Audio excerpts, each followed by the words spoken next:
ನಮಸ್ಕಾರ. ನಾನು ನಿಮ್ಮ ವೆಂಕಟೇಶ್ ಹುಂಡೇಕರ್. ಮತ್ತೊಮ್ಮೆ ನಿಮಗೆ ಸುಲಭ ಸಂಸ್ಕೃತ ಸಂಭಾಷಣ ಪಾಠಕ್ಕೆ ಸ್ವಾಗತಿಸುತ್ತೇನೆ. ದಯವಿಟ್ಟು ಎಲ್ಲರೂ ವೆಂಕಟೇಶ್ ಹುಂಡೇಕರ್ ಚಾನಲನ್ನು ಲೈಕ್ ಮಾಡಿ, ಸಬ್ಸ್ಕ್ರೈಬ್ ಮಾಡಿ ಮತ್ತು ಶೇರ್ ಮಾಡಿ. ನೀವು ಎಷ್ಟು ಶೇರ್ ಮಾಡ್ತೀರೋ ಅಷ್ಟು ಮಂದಿಗೆ ಏನಪ್ಪ ಅಂತಂದರೆ ನಾವು ಸಂಸ್ಕೃತವನ್ನು ಕಲಿಸಲು ಅನುಕೂಲವಾಗುತ್ತೆ. ಇಂದಿನ ಪಾಠ ತೃತೀಯ ಪಾಠ, ಮೂರನೆಯ ಪಾಠ. ಈ ಮೂರನೇ ಪಾಠದಲ್ಲಿ ನಾವು ಈಗಾಗಲೇ ಎರಡು ಹಂತಗಳನ್ನು ಕಲಿತಿದ್ದೀವಿ. ಯಾವುದಪ್ಪ ಅಂತಂದರೆ ದ್ವಿವಚನ, ಎರಡು ವಸ್ತುಗಳು. ಹೌದಾ, ಎರಡು ಅನ್ನೋದನ್ನು ನಾವು ಸಂಸ್ಕೃತದಲ್ಲಿ ಸಪ್ರೇಟಾಗಿಯೇ ಹೇಳ್ತೀವಿ. ಹೌದಾ, ಅದಕ್ಕೆ ದ್ವಿವಚನ ಅಂಥೇಳಿ ಹೇಳ್ತೀವಿ ಅನ್ನೋದನ್ನು ನಾವು ನೋಡಿದ್ದೇವೆ. ಏತೌ ತೌ ಇದು ಪುರುಷವಾಚಕ ಶಬ್ದಗಳು. ಪುರುಷರಿಗೆ ನಾವು ಏನಾದರೂ ಮಾತಾಡಿಸಬೇಕಾಗಿತ್ತು ಅಂತಂದರೆ ಈ ಏತವ್ ಮತ್ತು ತವ್ ಅನ್ನೋದನ್ನು ಉಪಯೋಗಿಸ್ತೀವಿ. ಏತವ್ ಅನ್ನೋದನ್ನು ಸಮೀಪದ ಪುರುಷವಾಚಕ ಶಬ್ದಗಳು, ತವ್ ಅನ್ನೋದನ್ನು ದೂರದ ಪುರುಷವಾಚಕ ಶಬ್ದಗಳು ಮತ್ತು ಪುರುಷರಿಗೆ ಉಪಯೋಗಿಸುವಂತಹ ಪದಗಳು ಅನ್ನೋದನ್ನು ನಾವು ಆಲ್ರೆಡಿ ಕಲ್ತಿದ್ದೇವೆ.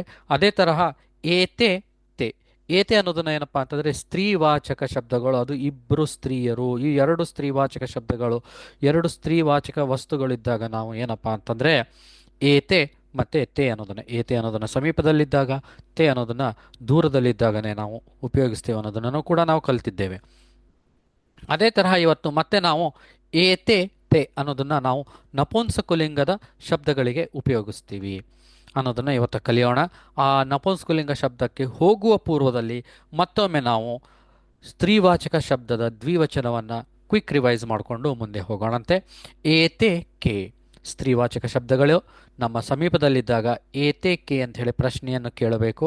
ಅದೇ ತರಹ ಸ್ತ್ರೀವಾಚಕ ಶಬ್ದಗಳು ಅಥವಾ ಸ್ತ್ರೀಯರು ನಮ್ಮಿಂದ ದೂರದಲ್ಲಿದ್ದಾಗ ಅವರೊಂದಿಗೆ ನಾವು ತೇ ಕೆ ಅಂತ ಹೇಳಿ ನಾವು ಉಪಯೋಗಿಸುವಂತಹ ಸಂದರ್ಭಗಳು ಬರುತ್ತಾ. ಹೌದಾ, ಇಲ್ಲಿ ನೋಡ್ರಿ, ಈ ಎರಡು ಬಾಲಕಿಯರು ಇದ್ದಾರೆ, ಇಬ್ಬರು ಹುಡುಗಿಯರು ಇದ್ದಾರೆ. ಇವ್ರು ಎಲ್ಲಿದ್ದಾರಪ್ಪ ಅಂತಂದರೆ ಇವರು ನಮ್ಮ ಸಮೀಪದಲ್ಲಿದ್ದಾರೆ, ಅದಕ್ಕೆ ಏತೆ ಬಾಲೆ. ಹೌದಾ, ಅದೇ ತರಹ ಎರಡು ಹುಡುಗಿಯರು ನಮ್ಮಿಂದ ದೂರದಲ್ಲಿದ್ದಾರೆ, ಅದಕ್ಕೆ ಇವರಿಗೆ ತೇ ಬಾಲೆ ಅನ್ನೋದನ್ನು ನಾವು ಕಲ್ತಿದ್ವಿ. ಇದು ಏನಪ್ಪ ಅಂತಂದರೆ ಕ್ವಿಕ್ ರಿವೈಸ್ ಅಂಥೇಳಿ ಅನ್ಕೋಬಹುದು. ಇನ್ನು ಇವತ್ತಿನ ಪಾಠಕ್ಕೆ ನಾವು ಬರೋದಾದರೆ ಅದು ಕೂಡ ಏನಪ್ಪ ಅಂತಂದರೆ ಏತೇಕೆ ತೇಕೆ. ಏನ್ರಿ, ಸ್ತ್ರೀಲಿಂಗ ಪದ ಮತ್ತು ನಪುಂಸಕಲಿಂಗ ಪದ ಎರಡಕ್ಕೂ ಸೇಮ್ ಆಯ್ತಲ್ಲ, ಏನು ಡಿಫ್ರೆನ್ಸ್ ಆಯಿತು? ಡಿಫ್ರೆನ್ಸ್ ಅಪ್ಪ ಅಂತಂದರೆ ಇಲ್ಲಿ ನಾವು ನಪುಂಸಕಲಿಂಗ ಶಬ್ದಗಳನ್ನು ಹಾಕ್ತೀವಿ. ಇಲ್ಲಿ ನಾವು ನಪುಂಸಕಲಿಂಗ ಶಬ್ದಗಳನ್ನು ಹಾಕಿ ನಾವು ಆ ವಾಕ್ಯವನ್ನು ರಚನೆಯನ್ನು ಮಾಡ್ತೀವಿ. ಅದು ಒಂದೇ ಡಿಫ್ರೆನ್ಸ್. ಅದು ಬಿಟ್ಟರೆ ಬಹಳಷ್ಟೇನು ನಾವು ಡಿಫ್ರೆನ್ಸ್ ಇಲ್ಲಿ ಕಾಣಲ್ಲ.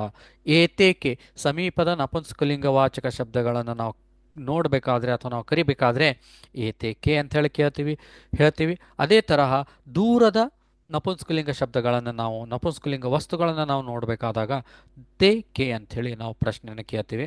ಅದೇ ತರಹ ಏತೆ ಕೆ ಇವೆರಡು ಪುಸ್ತಕಗಳಿವೆ. ಪುಸ್ತಕ ಅನ್ನೋದು ನಪುಂಸಕಲಿಂಗ ಶಬ್ದ. ಹೌದಾ, ಏತೆ ಕೆ ಏತೆ ಪುಸ್ತಕೆ. ಈ ಪುಸ್ತಕಗಳು ನಮ್ಮಿಂದ ಒಂದು ಸ್ವಲ್ಪ ದೂರದಲ್ಲಿವೆ, ಸೊ ಅದಕ್ಕೆ ತೇಕೆ ತೇ ಪುಸ್ತಕೆ. ಪುಸ್ತಕಂ ಪುಸ್ತಕೆ ಪುಸ್ತಕಾನಿ ನಪುಂಸಕಲಿಂಗ ಶಬ್ದ.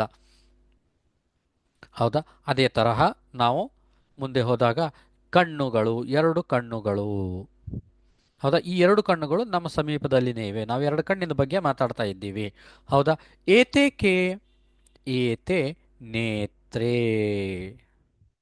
ಹೌದಾ, ಈ ಎರಡು ಕಣ್ಣುಗಳು ನಮ್ಮಿಂದ ದೂರದಲ್ಲಿದ್ದಾಗ ಈ ಏತೆ ತೇಕೆ ತೇ ನೇತ್ರೇ ಅಂಥೇಳಿ ನಾವು ಕೇಳ್ತೀವಿ. ಅದೇ ತರಹ ಮತ್ತೊಂದು ಎಕ್ಸಾಂಪಲ್ನ ತಗೊಳ್ಳೋದಾದರೆ ಇವರು ಎರಡು ಹುಡುಗರು, ಇಬ್ಬರು ಹುಡುಗರು ಅಂಥೇಳಿ ನಾವು ನೋಡಿದಾಗ ಗೊತ್ತಾಗ್ಬಿಡುತ್ತೆ. ಹುಡುಗರು ಅಂಥೇಳಿ ನಾವು ತಗೊಂಡ್ವಿ ಅಂತಂದರೆ ಅದು ಪುಲ್ಲಿಂಗ ಶಬ್ದವಾಗಿ ಬಿಡುತ್ತೆ. ಈಗ ನಾವು ಪ್ರಯತ್ನ ಮಾಡ್ತಾ ಇರೋದು ನಪುಂಸಕಲಿಂಗ ಶಬ್ದವನ್ನು. ಸೊ ಇಲ್ಲಿ ನಪುಂಸಕಲಿಂಗ ಶಬ್ದದಲ್ಲಿ ಇವರಿಬ್ಬರನ್ನು ನಾವು ಮಿತ್ರರು, ಫ್ರೆಂಡ್ಸ್ ಅಂಥೇಳಿ ತಿಳ್ಕೊಂಡು ನಾವು ಕೇಳೋಣ. ಏತೇಕೆ ಏತೆ ಮಿತ್ರೇ. ಹೌದಾ, ಅದೇ ತರಹ ಆ ಮಿತ್ರರು ನಮ್ಮಿಂದ ಸ್ವಲ್ಪ ದೂರದಲ್ಲಿದ್ದಾಗ ತೇಕೆ ತೇ ಮಿತ್ರೇ ಅಂತ ಹೇಳಿ ನಾವು ಸಂಸ್ಕೃತದಲ್ಲಿ ಸಂಭಾಷಣೆಯನ್ನು ಮಾಡುವಂತಹ ರೂಢಿ ಇದೆ.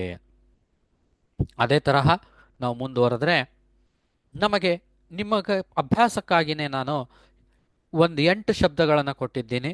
ಆ 8 ಶಬ್ದಗಳನ್ನು ನೀವು ಪ್ರಾಕ್ಟೀಸ್ ಮಾಡಿರಿ. ಮತ್ತು ಸಂಸ್ಕೃತವನ್ನು ಕೇಳ್ರಿ, ಸಂಸ್ಕೃತನ ಓದ್ರಿ. ಇದರಿಂದನೂ ಕೂಡ ನಮಗೇನಪ್ಪ ಅಂತಂದರೆ ಸಂಸ್ಕೃತದ ಸಂಭಾಷಣೆಯು ಕೂಡ ನಮಗೆ ಈಸಿಯಾಗಿ ಲಘುನೇನ ಕಲೀಲಿಕ್ಕೂ ಆಗುತ್ತೆ, ಮತ್ತು ನಾವು ಸರಳವಾಗಿ ವೇಗವಾಗಿ ಸಂಸ್ಕೃತವನ್ನು ಕಲಿಯಬಹುದು. ಹೌದಾ? ಹೀಗೆ ಒಂದು ಎಕ್ಸಾಂಪಲ್ ತೋರಿಸ್ಬೇಕಪ್ಪ ಅಂತಂದರೆ ವನಂ ಅನ್ನೋದು ಏಕವಚನದಲ್ಲಿದೆ, ವನೆ ಅನ್ನೋದು ದ್ವಿವಚನದಲ್ಲಿದೆ. ಈಗ ಎರಡು ವನಗಳು, ಎರಡು ಕಾಡುಗಳು, ಹೌದಾ? ಆ ಎರಡು ಕಾಡುಗಳು ನಮ್ಮ ಸಮೀಪದಲ್ಲಿನೇ ಇದ್ರಪ್ಪ ಅಂತಂದರೆ ಏತೆ ವನೆ, ಅಥವಾ ನಮ್ಮಿಂದ ಒಂದು ಸ್ವಲ್ಪ ದೂರದಲ್ಲಿತ್ತಪ್ಪ ಅಂದರೆ ತೇ ವನೆ. ಹೌದಾ? ಪುಷ್ಪಂ, ಪುಷ್ಪ ಅಂದರೆ ಹೂ. ಒಂದು ಹೂ ಇತ್ತಪ್ಪ ಅಂದರೆ ಪುಷ್ಪಂ ಅಂತೀವಿ, ಎರಡು ಹೂ ಇತ್ತಪ್ಪ ಅಂತಂದರೆ ಪುಷ್ಪೆ ಅಂತೇಳಿ ಹೇಳ್ತೀವಿ. ಪುಷ್ಪೇ. ಹೌದಾ? ಏತೆ ಪುಷ್ಪೆ, ಎರಡು ಹೂಗಳು ನಮ್ಮ ಸಮೀಪದಲ್ಲಿನೇ ಇದ್ದಾಗ ನಾವು ಏತೆ ಪುಷ್ಪೆ ಅಂಥೇಳಿ ಹೇಳ್ತೀವಿ. ಅದೇ ತರಹ ಎರಡು ಹೂಗಳು ನಮ್ಮಿಂದ ಸ್ವಲ್ಪ ದೂರದಲ್ಲಿದ್ವಪ್ಪ ಅಂತಂದರೆ ತೇ ಪುಷ್ಪೆ. ಜಲಂ ಜಲೇ, ಜಲ ಅಂತಂದರೆ ನೀರು. ನೀರು ಹೆಂಗೆ ಹೇಳೋದು ಅಂತಂದರೆ ಎರಡು ಗ್ಲಾಸ್ನಲ್ಲಿ ನೀರಿವೆ, ಆ ನೀರಿನ ಬಗ್ಗೆ ನಾವು ಮಾತಾಡ್ತಾ ಇದ್ದೀವಿ ಅಂತ ಹೇಳಿ ತಿಳ್ಕೋರಿ. ಹೌದಾ? ಏತೆ ಜಲೇ, ತೇ ಜಲೇ. ಧನಂ, ಧನಂ ಅಂದರೆ ಹಣ. ತೇ ಧನೆ, ಏತೆ ಧನೆ. ವಾರಿ, ವಾರಿಣಿ. ಏತೆ ವಾರಿಣಿ, ತೇ ವಾರಿಣಿ. ಅಕ್ಷಿಣಿ, ಏತೆ ಅಕ್ಷಿಣಿ, ತೇ ಅಕ್ಷಿಣಿ. ಹೌದಾ? ಇದೇ ತರಹ ನೀವು ಮಧುನಿ ಮತ್ತು ಅಶ್ರುಣಿನೂ ಕೂಡ ನೀವು ಪ್ರಯತ್ನ ಮಾಡಿರಿ. ನಿಮಗೇನಾದರೂ ಡೌಟ್ಸ್ ಅಥವಾ ಕ್ವಶನ್ಸ್ ಇತ್ತಪ್ಪ ಅಂತಂದರೆ ದಯವಿಟ್ಟು ವೆಂಕಟೇಶ್.ಹುಂಡೇಕರ್@gmail.com ಕ್ವಶನ್ಸನ್ನ ಕಳಿಸ್ರಿ, ನಾನು ನಿಮಗೆ ರೆಸ್ಪಾಂಡ್ ಮಾಡ್ತೀನಿ. ಅದರ ಜೊತೆಗೇ ನೀವು ವಾಟ್ಸಪ್ ಮುಖಾಂತರನೂ ಕೂಡ ನನ್ನನ್ನು ರೀಚ್ ಆಗಬಹುದು. 9036038733 ಕೂಡ ನೀವು ವಾಟ್ಸಪ್ ಮುಖಾಂತರನೂ ಕೂಡ ನೀವು ನನಗೆ ಪ್ರಶ್ನೆಯನ್ನು ಕಳಿಸಿದ್ರೂ ಕೂಡ ನಾನು ನಿಮಗೆ ರೆಸ್ಪಾಂಡ್ ಮಾಡ್ತೀನಿ ಅಂತ ಹೇಳ್ತಾ ಇವತ್ತಿನ ಕ್ಲಾಸನ್ನು ಮುಗಿಸುವ ಪೂರ್ವದಲ್ಲಿ ಮತ್ತೊಮ್ಮೆ ನಾನು ಹೇಳ್ತಾ ಇದ್ದೀನಿ, ಯಾರಿಗಾದರೂ Sanskrit tuitions, computer tuitions, EVS tuitions ಬೇಕಾಗಿತ್ತಪ್ಪ ಅಂತಂದರೆ ದಯವಿಟ್ಟು 9036038733 ಕಾಲ್ ಮಾಡಿ ಕೇಳ್ರಿ. ನಾನು ಆನ್ಲೈನ್ ಅಥವಾ ಆಫ್ಲೈನ್ ಟ್ಯೂಷನ್ಸನ್ನು ಕೂಡ ನಾನು ತೆಗೆದುಕೊಳ್ಳುತ್ತೇನೆ ಅಂತ ಹೇಳ್ತಾ ಇವತ್ತಿನ ಪಾಠವನ್ನು ಇಲ್ಲಿಗೆ ಮುಗಿಸುವಂತಹ ಸಮಯ. ಮತ್ತೆ ನಾವು ಮುಂದಿನ ಕ್ಲಾಸ್ನಲ್ಲಿ ಮತ್ತೆ ಭೇಟಿಯಾಗೋಣ ಅಂತ ಹೇಳ್ತಾ ನಮಸ್ಕಾರ.